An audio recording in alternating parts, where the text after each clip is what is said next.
오늘 저와 함께 나눌 말씀은 주 안에서 가장 위대한 사람, 이런 제목으로 함께 은혜를 나누도록 하겠습니다. 오늘 말씀을 보면은 예수님께서 그곳을 떠나 갈릴리로 가셨습니다.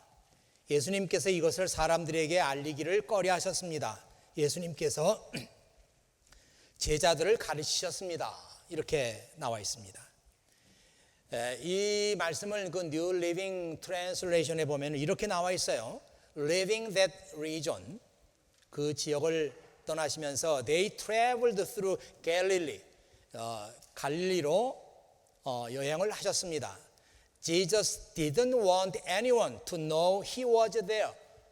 예수님께서는 그가 그곳에 계시는 것을 아무도 알기를 원하지 않았습니다. For he wanted to spend more time with his disciples and teach them. 예수님께서는 제자들과 더 많은 시간을 보내기를 원하셨고 또 제자들을 가르치기를 원하셨습니다. 이렇게 나와 있습니다. 이 말씀을 여러분 좀 깊이 묵상해 보십시오. 예수님께서 더 많은 시간을 제자들하고 보내기를 원하셨습니다. 요즘 말로 말하면 예수님께서 이 제자들과 깊은 교제를 더 나누기를 원하셨다, 이렇게 해석할 수 있죠.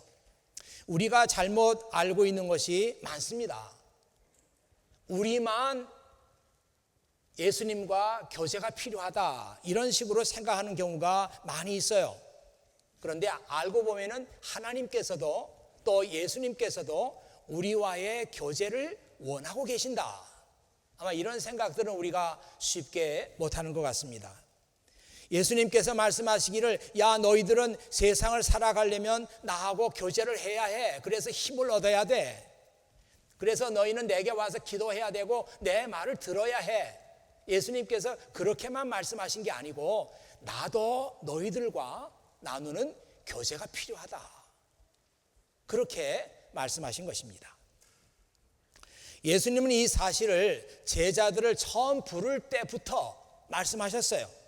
마가복음 3장 14절에서 15절 보면 이렇게 나와 있죠. 예수님께서 12사람을 세우시고 이들을 사도라고 부르셨습니다. 예수님께서는 그들과 함께 하시면서 그들로 하여금 나가서 말씀을 전하게 하셨습니다. 또한 귀신을 내쫓는 권세도 주셨습니다.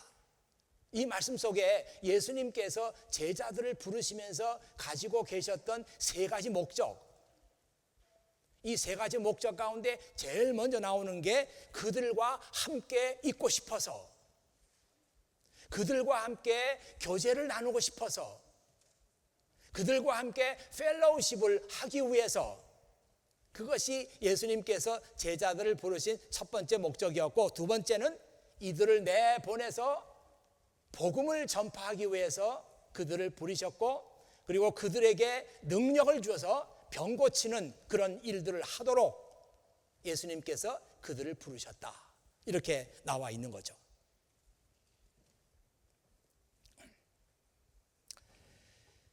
제자의 삶 중에서 가장 핵심적인 것은 예수님과 교제를 나누는 것입니다. 또 이 말은 바꿔서 말하면 예수님도 제자들하고 교제를 나누기를 원하십니다. 우리가 예수님과 나누는 교제의 삶, 이것이 우리 제자들의 삶 속에서 핵심적인 것이에요. 다시 말하면 이 교제의 삶이라고 하는 것은 우리 크리스찬들의 아이덴티티, 우리 크리스찬들의 정체성을 나타내는 것이다, 이렇게 볼 수가 있죠. 우리가 아이디 카드 뭐 이런 거, 아이디 카드 이렇게 말하죠. 신분증, 아이덴티피케이션 카드예요. 신분증입니다. 우리 제자들의 신분을 증명할 수 있는 무슨 아이디가 있을까? 없어요. 여러분 가운데 무슨 나는 예수님의 제자입니다 하면서 무슨 증명서 갖고 다니는 사람 있으면 그거 다 가짜라고 생각하면 돼요. 아무 증명서가 없어요. 사실은 목사님들도 증명서가 없습니다. 당신 목사라는데 무슨 증명서 보자 그러면 저는 증명서가 없어요. 이렇게 눈에 보이는 증명서는 없지만 그러나 눈에 보이지 않는 증명서가 있다. 야, 저 사람은 예수님과 깊은 교제를 날마다 나누는 사람이야. 저 사람은 기도하고 성경 말씀 읽고 그리고 성경 말씀대로 살아가려고 애를 많이 쓰는 사람이야. 저 사람 크리스찬 맞아. 이게 우리가 가지고 있는 아이디, 크리스찬으로서 아이디예요. 여러분이 만일 예수님과의 교제를 소홀히 하고 이렇게 한다면 여러분은 아이디가 전혀 없는 크리스찬이다 이렇게 볼 수가 있겠죠. 예수님께서 처음에는 그런 말씀을 안 하셨어요. 그렇지만 제자들과 교제가 점점 깊어지면서 예수님께서 하시는 말씀이 오늘 그 31절에 나와 있는데요. 인자가 사람들의 손에 넘겨질 것이고 그들은 인자를 죽일 것이다. 그러나 죽은 지 3일 만에 다시 살아날 것이다. 이 말씀을 처음에는 안 하셨어요. 그런데 제자들과의 교제가 진행이 되고 더 깊어지면서 비로소 이 말씀을 하셨습니다. 왜냐하면 이 말씀이 예수님의 모든 말씀의 핵심이고 그리고 이 말씀이 복음의 핵심이고 그리고 이 말씀 속에 예수님께서 이 세상에 오신 목적이 다 들어있기 때문에 그런 것이죠. 그런데 오늘 성경 말씀을 보니까 제자들은 이 말씀이 무슨 뜻인지 알지 못했다 이렇게 나와 있죠. They didn't understand what he was saying. 예수님께서 뭘 얘기하시는지 understand를 전혀 못했어요. 저는 이런 생각을 해봤습니다. 아니 제자들하고 예수님하고 교제를 이렇게 나누고 예수님도 그것을 원하셨고 그래서 예수님과 제자들이 이렇게 가까워지는데 왜 예수님께서 이런 중요한 말씀을 하셔도 제자들은 알아듣지 못했을까? 이유가 있어요. 예수님의 생각과 제자들의 생각이 달랐기 때문입니다.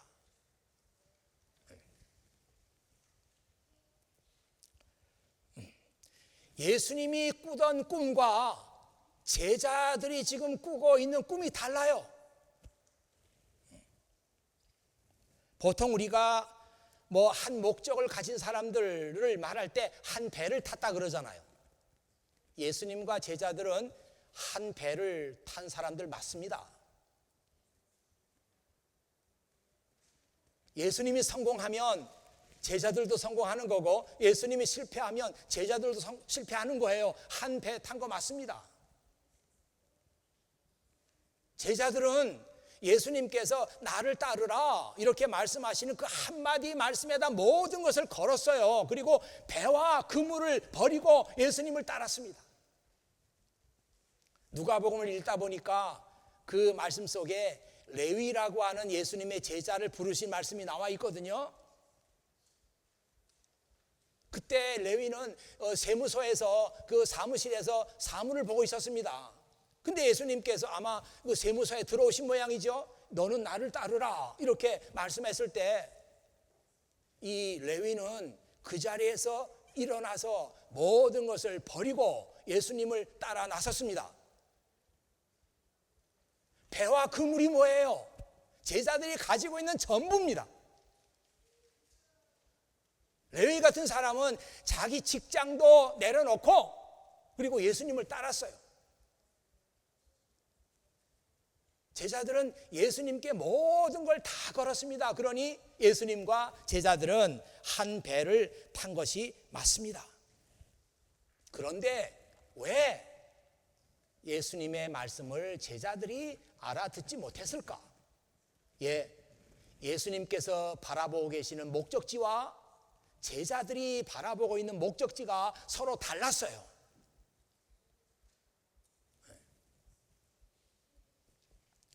우리는 이렇게 생각합니다. 같은 배를 타고 있으면서 예수님과 제자들이 꾸는 꿈이 다르고 가려고 하는 목적지가 다르면 언젠가는 꼭 문제가 되겠구나, 그런 생각을 하는데, 맞습니다. 문제가 됩니다.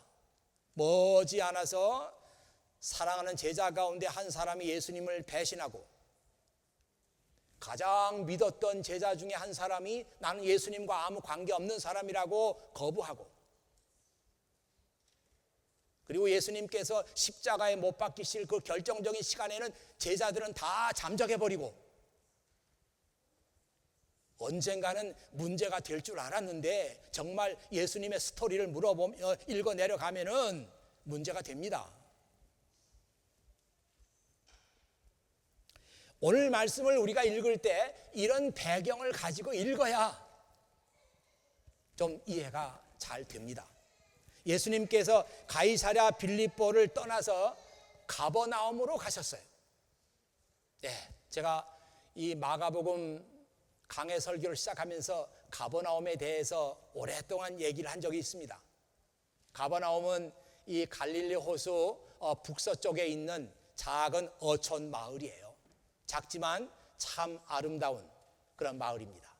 지금도 제 머릿속에는 이 가버나움에서 봤던 그 아름다운 전경이 머릿속에 그려져요.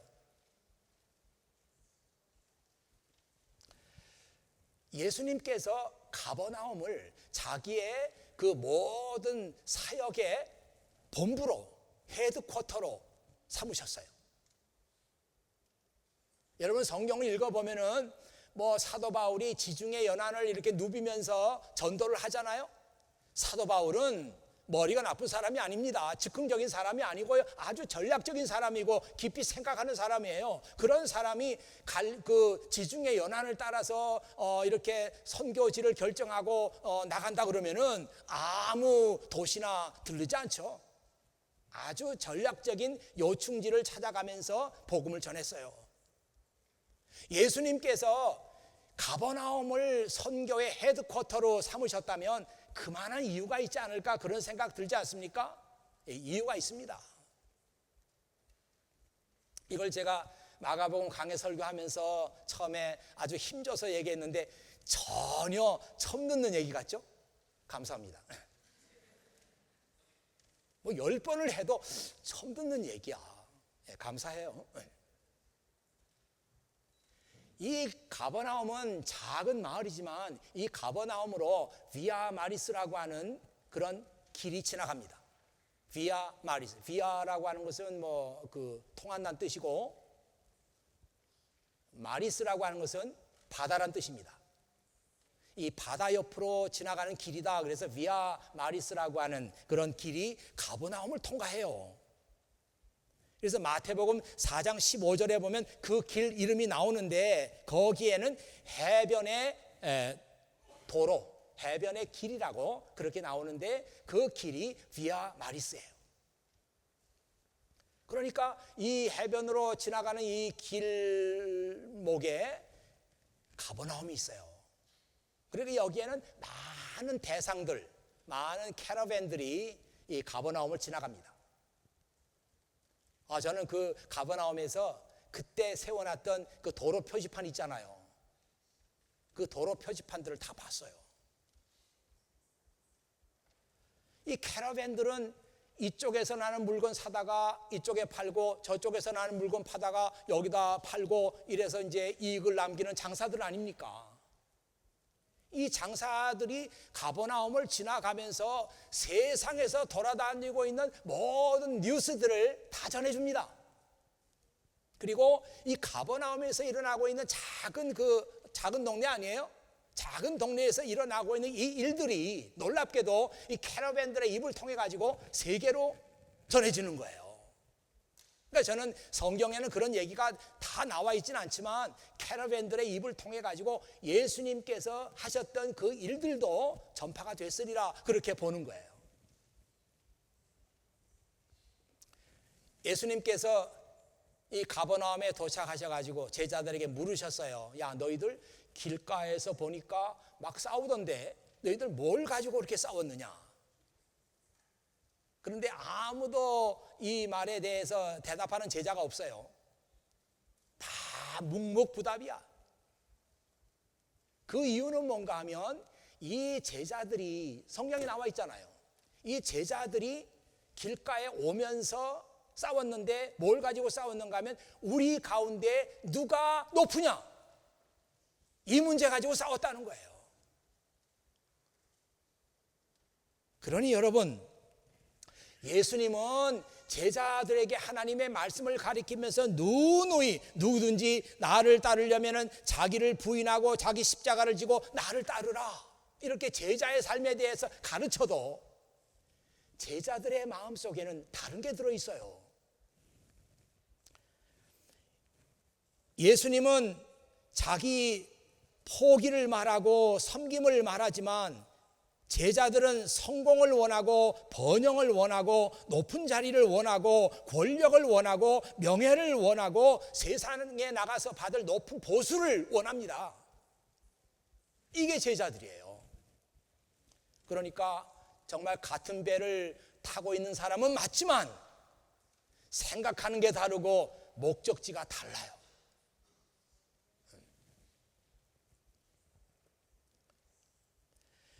아마 여러분 가운데 어떤 사람들은 설마 제자들이 그렇게 딴 생각을 했을까? 제자들은 이미 예수님을 따라 났을 때부터 그런 생각들을 다 버리지 않았을까? 이렇게 생각하는데 아닙니다.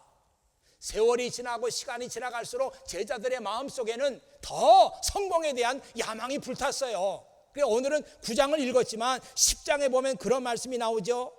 선생님, 우리에게 소원이 있습니다. 두 형제가 예수님을 찾아갔어요. 우리에게 소원이 있습니다. 저희가 주의 영광스러운 나라에서 선생님의 오른쪽과 왼쪽에 앉게 해 주십시오. 아니, 12 제자가 있는데 예수님 성공하시고 잘 되면 저는 이쪽이고요, 저는 이쪽인데 우리 그 형제들을 다 그렇게 앉혀 주십시오.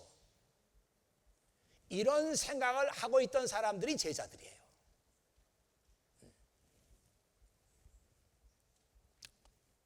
저는 이 말씀을 읽으면서 이런 생각을 해봤습니다. 아마 여러분도 그런 생각 하셨겠죠.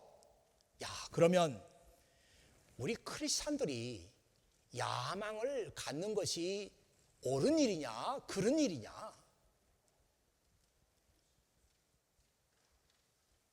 우리 크리스찬들이 세상에 나가서 성공하는 것이 옳은 일이냐, 아니냐?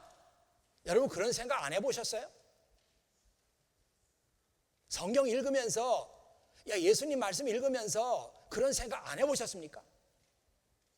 만약 그런 생각 안 해보셨다면 정말 섭섭합니다. 하셔야죠. 그런 생각해야 이 텍스트북하고 우리하고 인터랙션이 일어나고 이런 생각을 해야 성경 말씀을 해석할 수 있는 거예요. 제가 야망이라고 하는 단어를 네이버 국어사전에 찾아봤어요. 그랬더니 이 야망이라고 하는 글 속에는 나쁜 의미가 없어요.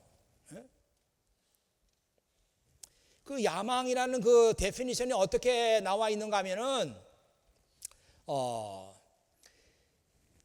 무엇을 크게 이루어 보겠다는 희망, 이걸 야망이라고 한다. 이게 뭐가 나쁩니까? 뭘 좀 크게 이루어 보겠다는 희망, 이걸 야망이라고 한다.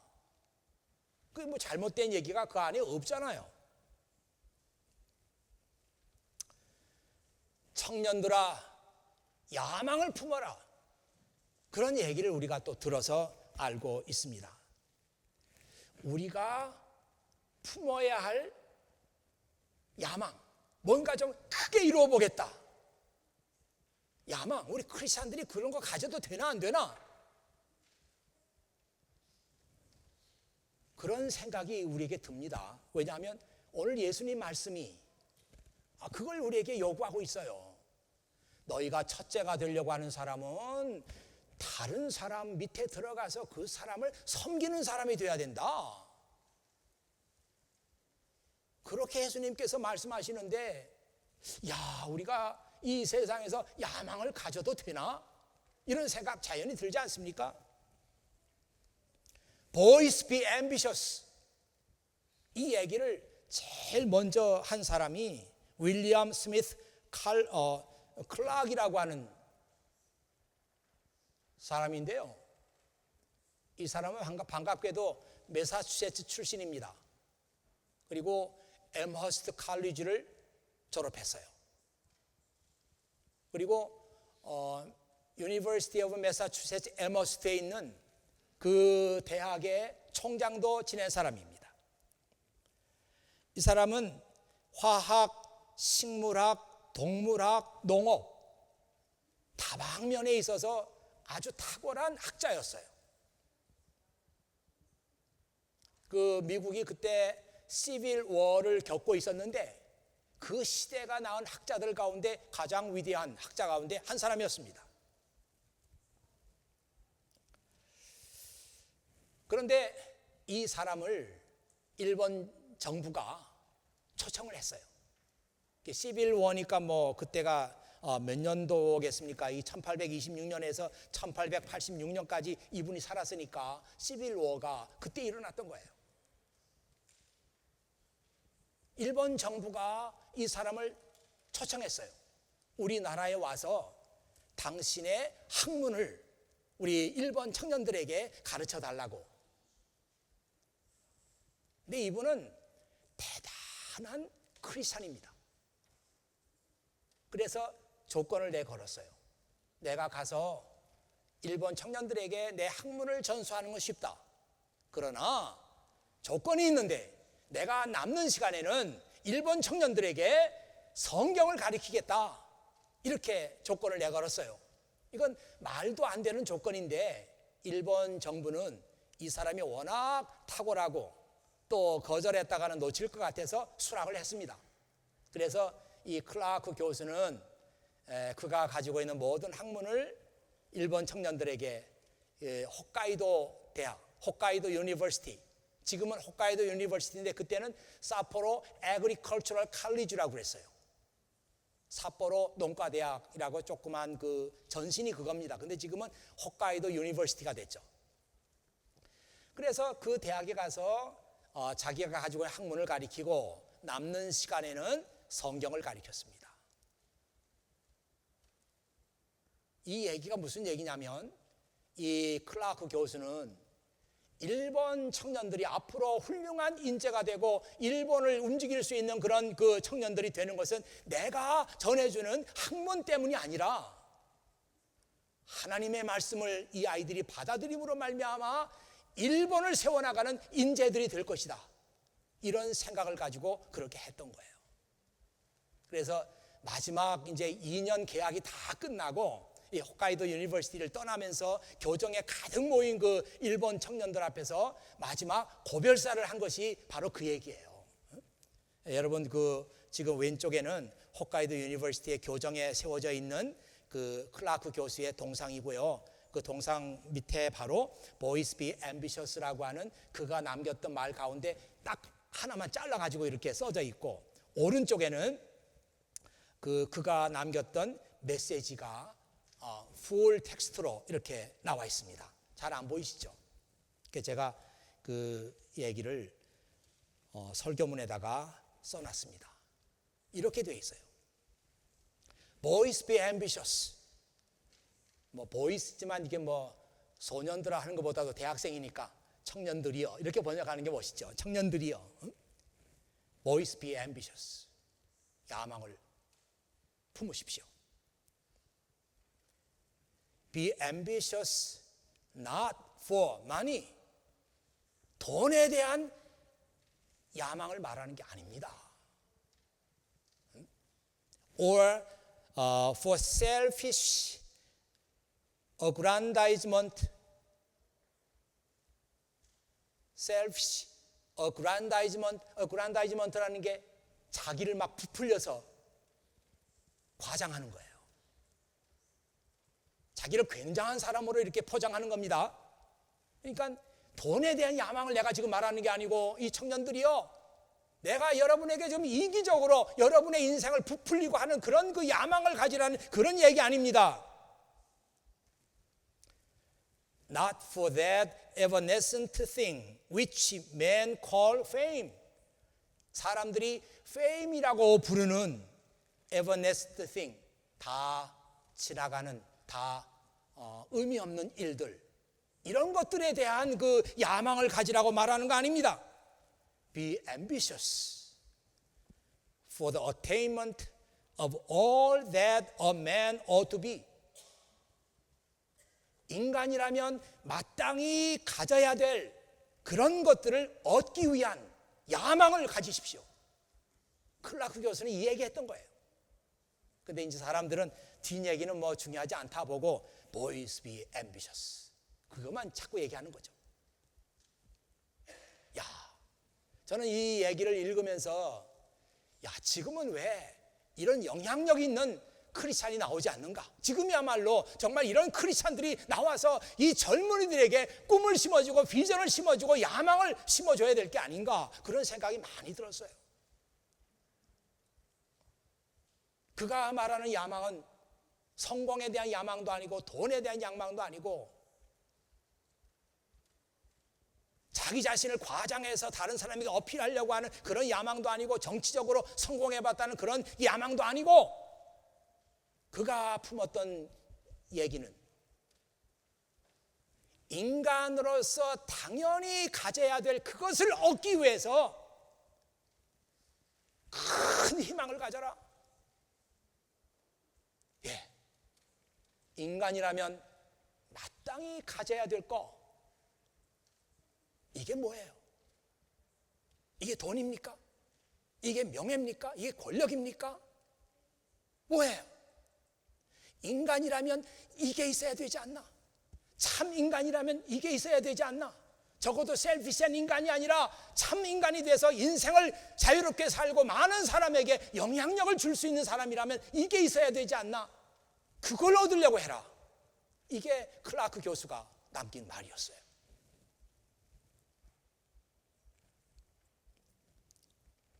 저는 예수님께서 자기를 부인하라고 하는 그 말씀도 그런 뜻이라고 믿습니다. 야망, 셀피시네스, 이런 거 다 내려놓고 내가 정말 나의 제자로서 진정 얻어야 될 것을 내가 추구해라. 이것이 그 말씀 아니겠어요? 며칠 전에 어떤 책을 읽다가 헨리 바드 비처라고 하는 사람이 한 얘기를 참 의미 있는 얘기다 해서 기억하고 있는 게 있는데, Greatness lies not in being strong, but in the right use of strength. 참으로 그 greatness, 위대함이라고 하는 것은 내가 강해지고 내가 어떤 힘을 갖느냐 여기에 달린 것이 아니라, 참으로 greatness라고 하는 것은 내가 그 힘을 올바로 쓰느냐 아니냐 여기에 달려 있다. 그 말 했는데 뭐 그렇게 막 심오한 얘기까지는 아니더라도 참 좋은 말씀이다, 그렇게 생각했어요. 언제가 제가 그런 설교를 한번 한 적이 있는데 뭐 여러분이 기억하시겠어요? 어차피 다 잊어버리는 추세인데 지금. 그때 우리 한국의 어떤 분이 그런 그 글을 썼단 말이에요. 그래, 하버드 대학에 들어오려고 애를 많이 썼겠다마는 그래 뭐 할 건데? 그런 제목의 글이었어요. 아니, 하버드 대학 들어가려면 애 안 써요? 수고 안 해요? 노력 안 해요? 그냥 들어가요? 그래, 들어갔어요. 너 앞으로 뭐 할 건데? 대답을 못 하는 거예요. 애쓰고 해서 그것을 얻었어요. 정말 내가 권력이 탐이 나서 권력을 얻었어요. 힘을 가졌어요. 뭐 할 건데? 대답을 못 하는 거예요. 그러니까 자기 이기적인 목적을 따라서 그 힘을 사용하잖아요. 그러니까 결국은 자기도 망하고 옆에 있는 사람도 다 망하잖아요. 그러니까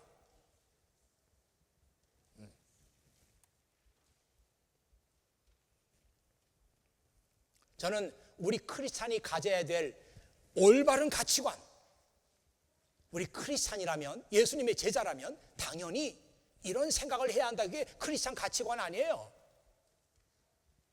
이것이 성경에 나와 있다고 보는 거예요. 여러분 성경 읽으면 앞으로 여러분이 성경 읽으면서도 그냥 지루하다, 이름은 왜 이렇게 많이 나와, 지명도 이게 아주 까다롭네, 그렇게 읽지 말고 그냥 딱 한 가지 관점만 가져봐요. 성경 읽으면서 하나님은 무엇을 기뻐하시고 하나님은 무엇을 싫어하시는가, 이것만 가지고 성경 읽어보세요. 야, 이게 하나님께서 원하는 거구나, 이거는 하나님께서 원치 않는 거구나. 하나님께서 원하시는 거, 이게 우리 크리스찬의 가치관입니다. 이 가치관이 여러분 속에 세워져야 돼요. 그래야 여러분은 이 세상을 그때부터 크리스찬으로서 살아간다, 이렇게 말할 수 있습니다. 저는 우리 교회 출석하시는 분들이 다 똑똑한 사람들로 알고 그냥 아무 생각 없이 세월을 보내고 아무 생각 없이 믿음 생활하는 그런 사람은 하나도 없으리라 생각합니다. 지금은 정말 크리스찬의 올바른 가치관을 가지고 살아가는 크리스찬들이 요구되는 때예요.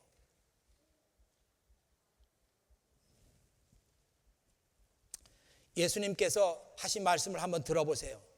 누구든지 첫째가 되려고 하는 사람은 모든 사람보다 나중이 되어야 하고 모든 사람의 종이 되어야 한다.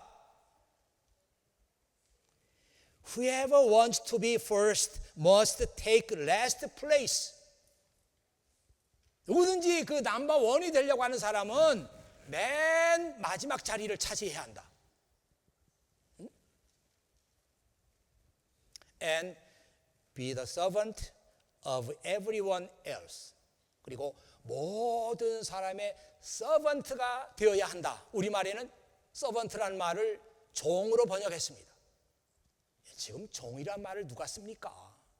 이 종이란 말은 슬레이브란 말인데 우리가 무슨 그 종이란 말이 지금 우리 삶 속에 맞질 않아요.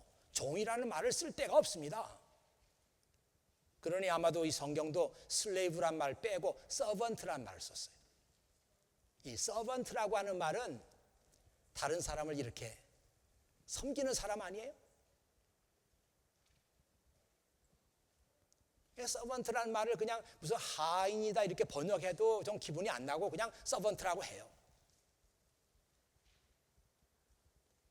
이 서번트라는 말이 그 서브 또는 서비스 이런 말에서 당연히 온 거잖아요. 이 서브라는 말이 다른 사람을 이렇게 받드는 게 서브 아닙니까? 그래서 이 스포츠에도 보면은 서비스가 있어요. 탁구도 이 서비스를 상대방에게 넣어주면서 탁구 경기가 시작이 되는 겁니다. 근데 뭐 이게 서비스는 이게 그냥 잘 이렇게 올려드리는 거니까 잘 넘겨줘야 되는데 그냥 어떻게 하든지 간에 서비스부터 점수를 따려고 악을 쓰고 넣습니다. 그러니 또 뭐 테니스는 어때요? 테니스도 서브하면서 경기가 시작되는 건데 그냥 못 받게 하려고 그냥 그 코너에다가 그냥 내려 꽂아가지고 그냥 상대방을 묵사발을 만들려고 그냥 그렇게 못 받게 하려고. 그건 서비스 정신이 아니죠. 이게 무슨 서비스예요?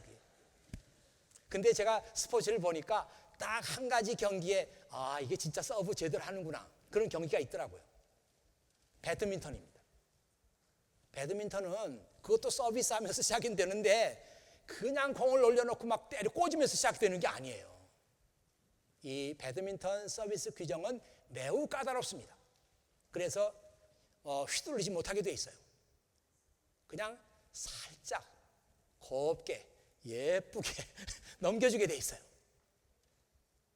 그래서 배드민턴 경기 보면서 서비스 정신이 살아있는 경기로다 뭐 그런 생각을 해본 적이 있습니다. 예수님께서 지금 그 얘기 하시는 거예요. 우리 머릿속에는 첫째가 돼? 위대한 사람이 돼? 그러려면은 딱 그림이 그려져요. 어떤 그림이 그려집니까? 공부 많이 해야 되겠구나. 그리고 다른 사람하고 치열한 경쟁을 해서 이겨야 되겠구나. 세 번째는 명예와 힘을 가져야 되겠구나. 그래야 내가 어디 가서든지 첫째가 되겠구나. 이런 생각하는데 예수님께서는 아니에요. 너 첫째 되기를 원하냐? 그러면 다른 사람 밑에 가서 다른 사람을 서브하는 사람이 돼. 그럼 너는 위대한 사람이 된다. 예수님께서 그렇게 말씀하신 거예요. 야, 너 목사지? 목사? 목사면 교인들 밑에 들어가서 교인들을 섬겨. 그래야 너는 위대한 목사가 되는 거야. 예수님은 그렇게 말씀하시죠. 너 교수냐? 교수면 학생들 밑에 들어가서 학생들을 잘 서브해, 잘 섬겨. 그러면 너는 위대한 교수가 된다. 그 얘기하고 있는 거 아니에요 지금? 뭐 교수가 됐다 그래가지고 자기 학생 때 시절은 다 잊어버리고 가관이에요. 학생들을 골리기 일쑤고 힘들게 하고 무시하고 모멸감을 주고. 아니, 너 그렇게 해서는 위대한 교수 되는 게 아니고 학생들 밑에 들어가서 그 학생들을 섬겨. 그러면 너는 위대한 교수가 되는 거야. 너 회사의 CEO지. CEO면 평사원들 밑에 들어가서 그 사원들을 내가 섬겨야 돼. 그러면 너는 위대한 CEO가 된다. 예수님께서 그렇게 말씀하세요.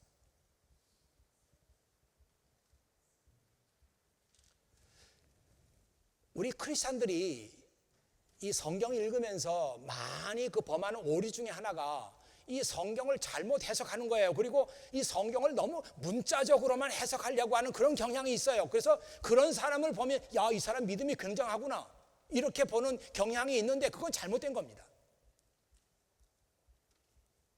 지금 예수님께서는 우리 크리스찬들이 세상에 나가서 높은 포지션에 올라가지 마라 그 얘기하고 있는 게 아니에요.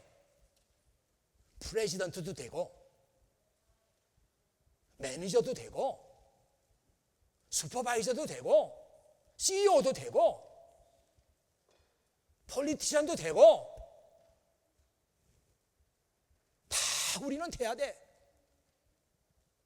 그런데 내가 어떤 자리에 있든지 간에 너는 밑에 들어가서 내 옆에 있는 사람들을 그렇게 섬겨야 된다. 그러면 너는 위대한 사람이 되는 거야.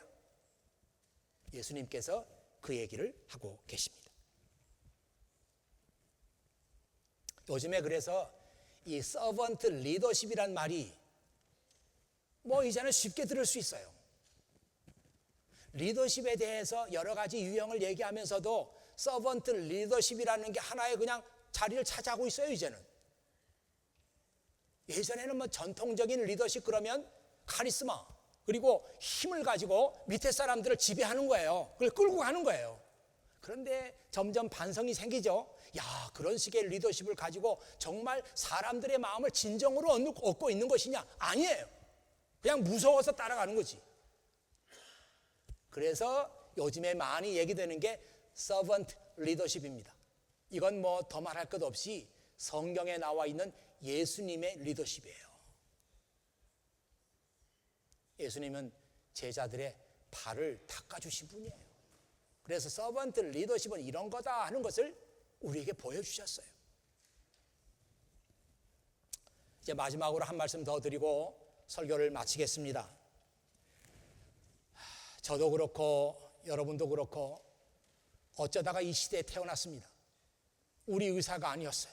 하나님께서 이때 우리를 보내신 거예요. 지금은 과거 어느 때보다도 정말 믿음 생활하기가 만만하지 않아요.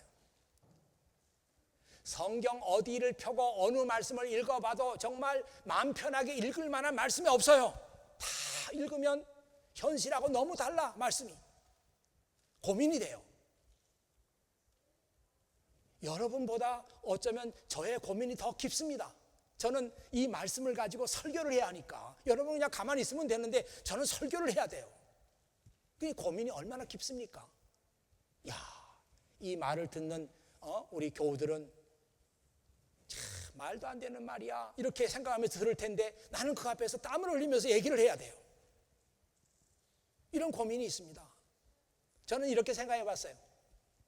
야, 예전에 뭐 기독교가 막 이렇게 세상을 지배하고 영향력이 뭐 대단하고 절대적이고 이럴 때는 야, 그때 살았던 크리스찬들은 무슨 고민이 있었을까? 그런 생각 해봤어요. 일단 고민이 지금보다는 적을 것 같은 생각이 듭니다. 물론 그때 크리스찬들 인터뷰해가지고 너 고민 없지? 그러면 그 사람도 나 고민 있거든요. 그럴 거예요. 그렇지만 일단 볼 때 지금보다는 시대가 훨씬 쉽잖아요. 그래서 고민이 없을 것 같다 그런 생각이 드는데 여러분 이제 제가 말하려고 하는 겁니다. 여러분이 행복합니까? 아니면 그때 고민 없이 살던 크리스찬들이 행복합니까? 대답 잘 해보세요. 정말 성경 어디를 펴봐도 마음 편하게 읽을 말씀이 없어요. 현실하고 너무 달라요. 여러분이 행복합니까? 아니면 그때 아무 고민 없이 고민 적게 고민하면서 별로 갈등도 없이 예수 믿을 수 있던 사람들, 그 사람들이 행복합니까? 잘 생각해봐요.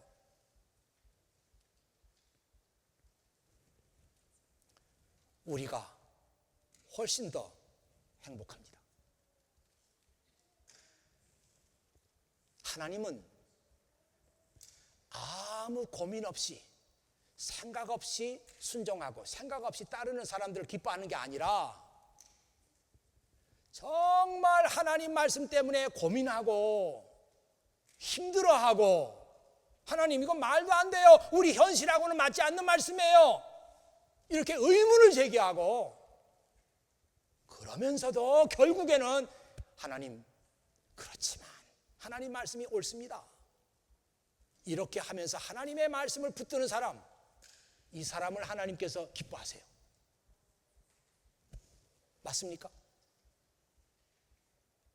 아무 생각 없이 덜컥덜컥 하나님 알았어요. 이 사람보다는 고민하면서 하나님의 뜻을 찾고 하나님의 뜻을 발견하고 그 하나님의 말씀에 순종할 수 있는 사람, 이 사람을 하나님께서 기뻐하시는 거예요.